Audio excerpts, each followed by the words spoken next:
What's fascinating to me about your career is that you have this very bohemian background, theater, small movies, art house movies, and then you're in what's arguably one of the best of the Star Wars franchise films, Rogue One, and that's got to just change everything. I mean, it's led to, today you're here because Andor is out with the second season, a show I love, by the way. It's fantastic. Cool. And I'm not even a Star Wars person per se, but I love it. I think it's a beautifully told story.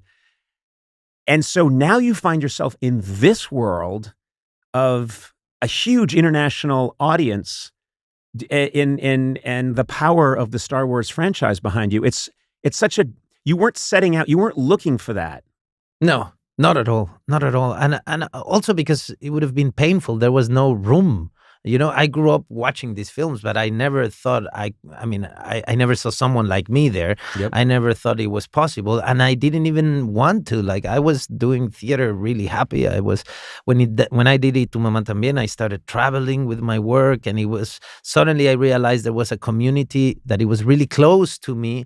In the States, for example, when I went the first time to Sundance, I realized there was people that struggled the same way I struggled to work on film, the Hollywood wasn't a thing like a Hollywood. Like Hollywood was just like there were different subsets, communities. Independent cinema, theater, people doing cinema but theater, and then cinema again, and struggling to get financing for their movies, and finally getting it, and having very little resources, so have to, like, with creativity solve things, and all of that. I started finding those connections in the States, in London, in Spain.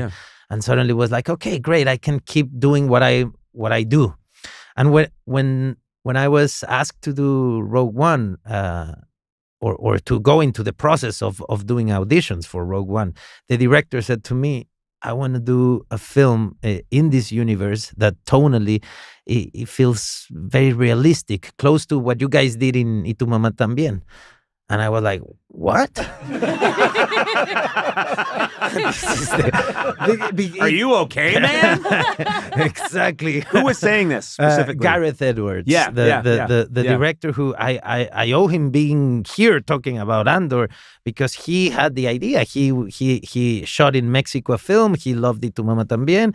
And he was crazy enough to think that there was a room for me in that project. I couldn't really believe it. I make the joke a lot of times about, like, I was sitting there going, like, what does he want from me? Does he want the number of an actor, or, like, does he want me to help him with Gael, or what? I don't even speak English. I mean, what is this about? And he was, like, very honest and saying, like, and he got an amazing cast of people that were doing the cinema I was doing, but in their context, yes. Felicity, Riz Ahmed, Mads Mikkelsen. Like, it was a cast of, like, people that were doing tiny films in their countries and dramas that were all about the storytelling and anyway. So I went into doing that, and I freaked out. I was like, wow, this is amazing, because I can still be myself. And I have to thank, Lucasfilm and Disney and everyone, because they gave us the tools, but then the freedom to, So it felt like I was just on a set of a film that I've been my whole life. I felt the same freedom. I didn't feel like, oh shit, we have to now behave differently because we're doing this gigantic project. Well, I think that also the moral of the story is sometimes a big popular movie can be fantastic. Yeah. Do you know what I mean? There's there can have integrity. Yes, there can be a reverse snobbery sometimes of, oh, this is a popcorn movie. This is going to be huge. Everyone's going to love it. No.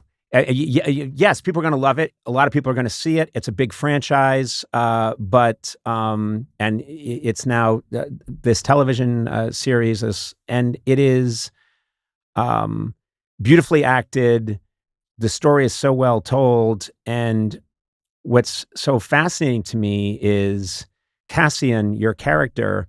It makes sense to me because of the story. The backstory of Rogue One is he comes from this other place and he doesn't belong. And so there's something that lines up very neatly with someone coming from, in your case, Mexico. Yes. You know, and you are coming from a different land and trying to struggle to figure out where your place is in it. So it all makes sense, but it takes someone with vision to see that and go, we got to get Diego Luna. And 99.9% of the people in the room would say, what are you talking about? That's exactly what Gareth Including said. me. I'd have nixed it. I'd have they did call me because I had worked with you, and I said, I think it's a mistake. It's a mistake. Yeah. He's very good for I it. said, I'm more Get of him a a telenovela. Yeah.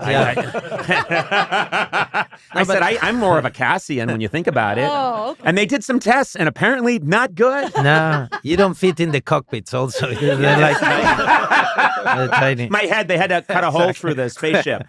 No, but my it head is. sticks out. So I did realize on the process on the process of Rogue One and then Andor that it was more my prejudice speaking. You know, that because I think Andor is it's a great example of how things should be done. You know, it's like it is a gigantic project. It has a wonderful and very diverse reach, but the way they did it is the way they do the films I love. You know, we are there because there's a perspective, a point of view.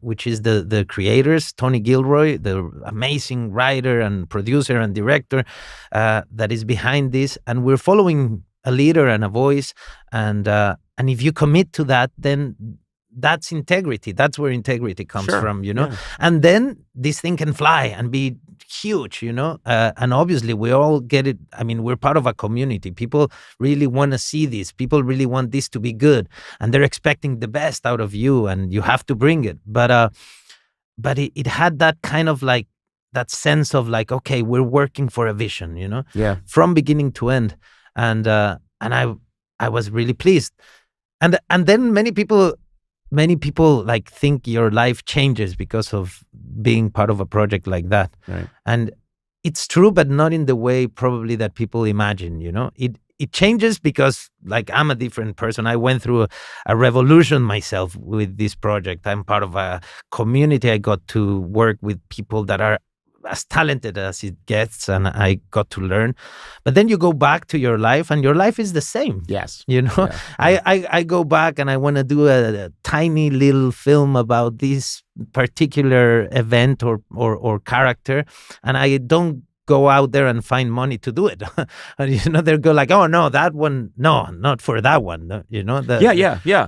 No, it doesn't change in a way that's refreshing. It is, because you can still be yourself, and you can go through an experience like this and be transformed in the best possible way, but then also go back to who you were without having to leave something behind or to avoid being back, you know, as if it was a bad thing. To me, it's the opposite. Going back is great. I've always found it very, in a way, refreshing that I'll have a moment that's supposedly like a big moment or something in my career, and then the next day someone will say, oh, I saw you, you know, host the Oscars last night, and then you did a really good job. Oh, you did a good job. But I'll say, thank you very much, and they'll say, and you can't park there. Exactly. And I go, oh, I'm sorry. And you're like, oh, good. It's gravity. Gravity's always acting on you. You don't have to renounce to be yourself ever, you know? And if you have to, then you're in the wrong place. Then you're doing it for the wrong reasons, right? But you can get to the end and say like, yes, I'm still that person with the same needs and hopes and it never and stops. dreams, you know? It never stops.